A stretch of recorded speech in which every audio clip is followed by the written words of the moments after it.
আসসালামু আলাইকুম।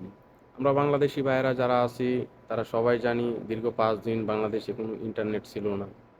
তো আমরা পরিবারের সাথে কেউ কোনোভাবেই যোগাযোগ করতে পারিনি। পরিবারের কোনো সমস্যা হলে এটাও আমরা জানতে পারি নাই এবং আমাদের কোনো সমস্যা হলে ওইটাও পরিবারদেরকে জানাইতে পারি নাই। এবং দীর্ঘ ৫ দিন পর বাংলাদেশে ব্রডব্যান্ড ইন্টারনেট চালু হয়েছে। সেটাও আবার সাধারণ জনগণ পাচ্ছে না। কিছু, কিছু বিশেষ, বিশেষ ক্ষেত্রে ওইটা ইউজ করা হচ্ছে।